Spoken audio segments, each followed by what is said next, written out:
Hola, buenas tardes. Mi nombre es Cristina Isabel Chávez Galindo. Soy estudiante de la carrera de Químico Farmacéutico y Biólogo y como video yo estaré presentando lo que sería el abordaje acerca del tracto urinario, más específicamente con la bacteria de Proteus mirabilis.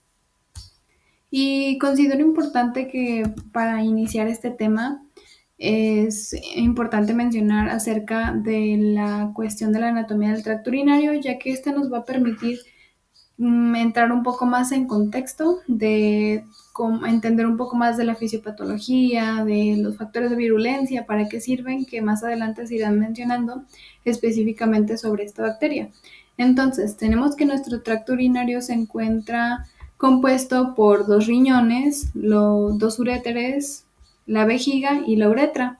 Básicamente, como primer paso tenemos a los riñones, los cuales se encargan de regular el volumen y la composición de la sangre, es decir, los riñones se encargan de filtrar el plasma sanguíneo, lo que lleva por consiguiente devolver la mayor parte del agua y los solutos al torrente sanguíneo.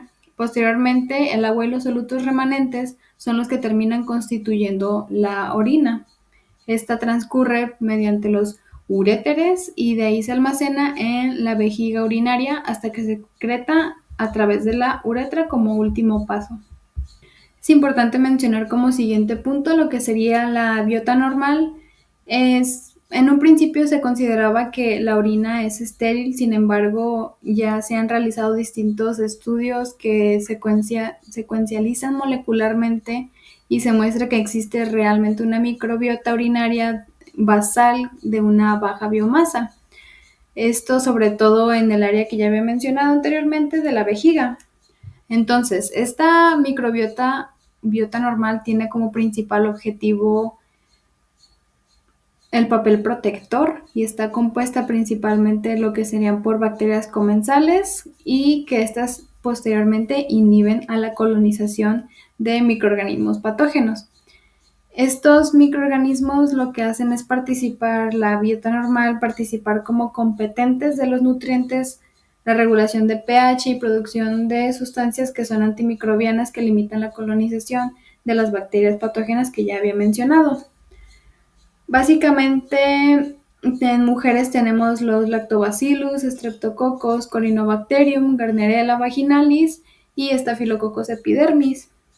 Gardnerella es una bacteria que también se aborda en el tracto genital más específicamente, sin embargo en el tracto urinario se puede encontrar en bajas concentraciones. En el caso de los hombres tenemos también Corynebacterium, Streptococcus y algunas bacterias en baja cantidad. A mí justamente en esta etapa me causó curiosidad el hecho de por qué en mujeres y en hombres llega a ser diferente la biota, la concentración, y el tipo, y me puse a investigar un poco y esto se debe a que la uretra femenina es más corta y se encuentra más cercana a zonas que tiene una alta conteo microbiano, por así mencionarlo.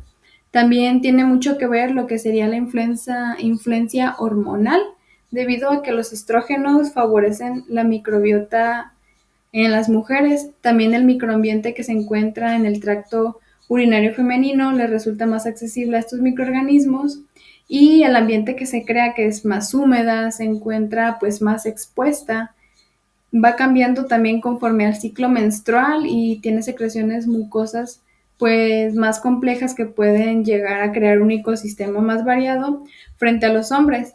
Los hombres se tienen la uretra como una función urinaria y reproductiva.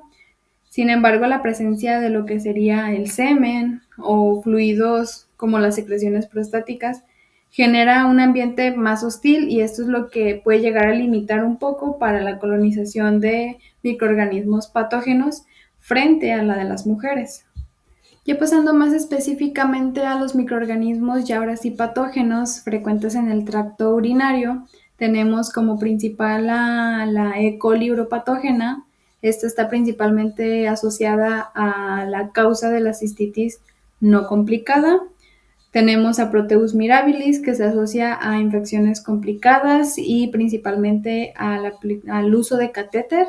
Y esta bacteria, que se hablará un poquito más adelante, se caracteriza justamente por la presencia de la ureasa como uno de sus factores de virulencia. También se encuentra Klebsiella pneumoniae, Enterococcus fecalis, Staphylococcus saprophyticus.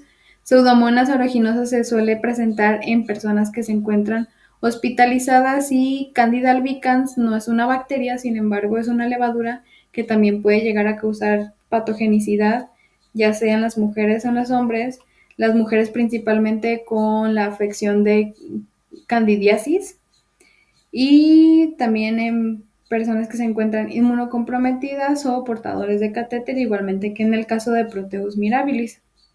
Básicamente lo que ocurre en esta transición de la microbiota que se encuentra, la biota normal a la patógena, puede deberse al uso de antibióticos, la colocación del catéter, alteraciones anatómicas, reflujo urinario y, como ya se ha mencionado, personas que se encuentren con un sistema de inmunosupresión. Como siguiente punto tenemos lo que serían los factores de virulencia. Como primer punto tenemos a los flagelos, que básicamente en nuestra bacteria se puede observar como de forma perítrica, es decir, por todo alrededor de la estructura de la bacteria. Esto básicamente funciona como un motor rotatorio que está impulsado mediante los gradientes iónicos, que son para el movimiento y la diseminación. Esto básicamente lo que le confiere a la bacteria es la propiedad de poder ascender y avanzar contra el flujo urinario y su motilidad muy característica, que es el swarming, facilita la rápida colonización, ya sea de catéteres y de la mucosa que se encuentra dañada. También esta parte de los flagelos le confiere la habilidad de evitar la fagocitosis y dispersarse antes de que justamente la bacteria sea atrapada por los neutrófilos. Esto contribuye a distribuir la bacteria por superficies del catéter antes de poderse desarrollar un biofilm cristalino. Como segundo punto tenemos la adquisición de los metales. Estos metales podrían ser hierro, zinc, níquel y fósforo. Esto es porque la bacteria necesita de estos metales esenciales para realizar sus funciones metabólicas, replicarse y activar esas enzimas. Entonces, la adquisición de estos metales le permite a la bacteria sobrevivir en un ambiente hostil dentro de la vejiga. Como tercer punto, perdón, tenemos las toxinas, tenemos la hemolicina HPMA como la primera. Esta es una toxina citotóxica que forma poros en las membranas celulares. Lo que hace es causar lisis de las células del huésped y dentro de estas células se encuentran los eritrocitos, las células epiteliales del urotelio, células inmunes y lo que permite liberar los nutrientes que mencionaba en la parte anterior. Y dentro de estos metales también se encuentran los aminoácidos, que son los que justamente la bacteria implementa. También lo que hace esta hemolicina es provocar inflamación y contribuye al proceso de necrosis del tejido renal. Como segundo toxina que tiene esta bacteria son las proteasas, que entre ellas incluye la proteasa IgA. Esta básicamente lo que hace es romper, así como su nombre lo dice, romper a la inmunoglobulina A, que es secretora que esta acción va a llevar consigo la inhibición de la defensa mucosal del tracto urinario. Esto permite que la bacteria básicamente se mantenga adherida y pueda evadir la opsonización. La toxina Proteus toxic agglutinin. Esta es también una citotoxina, al igual que la hemolicina. Esto actúa directamente sobre las células epiteliales, creando una disrupción de las uniones celulares. Esto lo que hace es darle una mayor capacidad de invasión y se asocia principalmente con la necrosis tubular renal y la pielonefritis, perdón. Y por último tenemos la SAP-A, que esta pertenece también a las proteasas, que de igual manera degradan a la IgA, pero también degradan a la IgG y a las defensinas. Esto, al igual que la proteasa, facilita pues la evasión del sistema inmune innato y ayuda a que se haga una mayor diseminación entre las capas del urotelio para la bacteria, vaya. Como siguiente factor tenemos la isla de patogenicidad. Esta básicamente es un elemento integrativo y conjugativo que lleva por nombre ICEP-M1. Esto lo que hace es brindarle variabilidad genética a la bacteria, lo que le permite que evolucione rápidamente para ya sea la adquisición de nuevas capacidades de patogenicidad, mejor adherencia, resistencia y supervivencia. Eso también le permite aumentar la capacidad para colonizar lo que sería el tracto urinario y llevar a cabo la formación de biofilms. Y como ya les adelantaba, la ureasa lo que hace es hidrolizar la urea en amonio y CO2. Esto conlleva a una alcalinización de la orina, lo que provoca la precipitación de magnesio y fosfato y lo que favorece a la formación de cristales y urolitiasis. Esto termina creando un efecto de bloqueo de los catéteres y también un daño al epitelio. Esto lo que conduce es la obstrucción del flujo, mayor inflamación por todos estos efectos de bloqueo. También se tienen las fimbrias y adhesinas. En estas existen 17 tipos. La más importante es la que se menciona en la diapositiva, que es la MRP, que por más grande decir su nombre, Manosa Resistant Proteus Like Fimbriae. Esta básicamente, así como su nombre lo dice, facilita la adherencia al urotelio y catéteres mediante la acción de la proteína reguladora MRPJ. Esta reprime la síntesis de flagelos y alterna entre adherencia y la movilidad de la bacteria. Otras adhesinas que también se pueden encontrar es la UCA, PMF y las AT adhesinas. Y por último, el sistema de secreción, que básicamente en términos generales lo que hace es liberar proteínas y toxinas al exterior y cada uno termina cumpliendo una función específica. El sistema de secreción tipo 1 básicamente lo que hace es expulsar proteínas al exterior de la bacteria, en este caso como podrían ser las hemolicinas. El sistema tipo 3 funciona como si fuera una aguja microscópica que inyecta moléculas directamente en las células del huésped, pudiendo crear una interacción entre las células entre la bacteria y las células del huésped. En el sistema tipo 4 está relacionado con la transferencia del material genético, que en este entraría las islas de patogenicidad que se mencionaron en la diapositiva anterior, que es la ICEP-M1. El sistema de tipo 5 es básicamente autotransporte, permite que la bacteria pueda liberar las adhesinas y las enzimas que puedan facilitar la unión de la bacteria al urotelio y que le ayuden a evadir las respuestas inmunes. Y el sistema de secreción tipo 6 es como el más importante en la acción de la bacteria, ya que le permite actuar como si fuera un arpón para poder competir contra los microorganismos y poder inyectar las toxinas que se habían mencionado en la diapositiva anterior. Entonces, como proceso de infección que podemos tener de la bacteria dentro del tracto urinario, tenemos como primer paso en donde se encuentra el círculo con número 1, lo que sería la colonización inicial. Aquí entraría en juego lo que serían las fimbrias, la MRP y la PMF, que lo que hace es crear la unión a la uretra y la vejiga. Posteriormente entra en acción la proteasa IgA, lo que hace que se evite la respuesta inmune de manera inicial.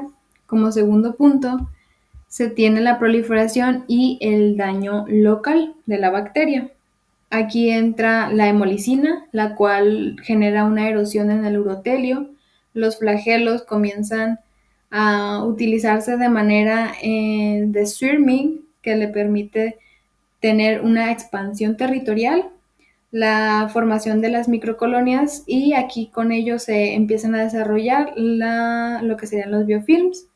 Como tercer punto, ya dentro de la vejiga tenemos la alcalinización, en donde la ureasa entra en acción generando un pH alcalino, vaya, que da lugar a la formación de los cristales y por consiguiente lleva la inflamación, el dolor y el daño epitelial. Las superficies cristalinas lo que hacen es favorecer aún más las condiciones de adherencia para la bacteria mediante las fimbrias y las adhesinas. Ya una vez se encuentra proliferado totalmente en la vejiga, lo que hace es ascender hacia el riñón mediante el funcionamiento de los flagelos nuevamente contra el flujo urinario, y con las fimbrias se fija a los uréteres y a la pelvis renal, lo que genera una complicación o un daño como la pielonefritis. En el caso de la hemolicina lleva a necrosis, los cristales a cálculos renales, la inflamación severa a un daño renal y por consiguiente a una bacteremia.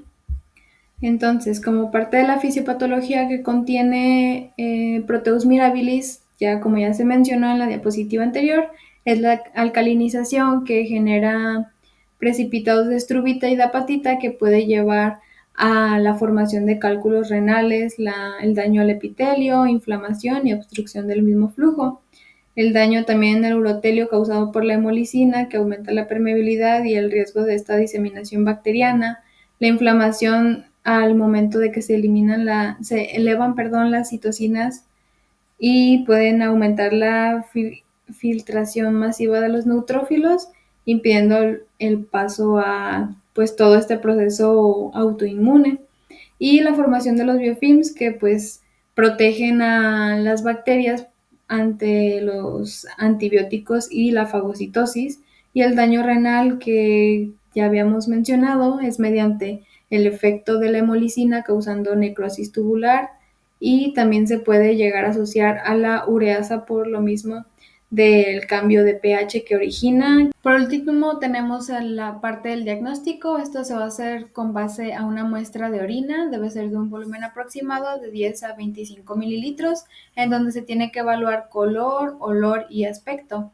Esta orina se coloca en 10 mililitros en un tubo que posteriormente va a pasar a centrifugarse, y una vez centrifugada se decanta la orina en una tarja para dejar únicamente el sedimento. El sedimento se puede observar en examen al fresco directamente y verlo al microscopio, o puede hacerse una tinción de Gram. En el caso del examen al fresco podemos observar también en la muestra leucocitos, eritrocitos, otras bacterias presentes, levaduras o células epiteliales. En el caso de la tinción de Gram, se va a observar más específicamente la morfología de la bacteria de Proteus mirabilis, que en este caso es un bacilo Gram negativo. Por otro lado, parte del diagnóstico se puede hacer un urocultivo, que puede ser bien desde el frasco proporcionado por el paciente o del catéter que haya tenido el paciente. Esta debe ser los primeros 10 mililitros que se toman de la bolsa. No puede hacerse directamente del conducto debido a que puede existir algún tipo de contaminación. Entonces se coloca una gotita de un volumen de 1 microlitro. En el agar se hace una cruz con la asa y posteriormente se comienza a estriar de manera en que se va girando como si fuera un relojito, tal como se observa en la imagen. Posteriormente se inocula en agar sangre, que posteriormente va a ser incubado a una atmósfera de CO2, 37 grados por 24 horas, y el agar maconque en aerobiosis a 37 grados de 18 a 24 horas. En agar maconque podemos observar las colonias blanquecinas, y muy característicamente en agar sangre se observa el swarming, que es el que nos permite a nosotros conocer que es Proteus mirabilis. Posteriormente a ello se realizan pruebas bioquímicas, una biomasa que posteriormente vamos a tomar una colonia y se van a realizar ahora sí las pruebas bioquímicas.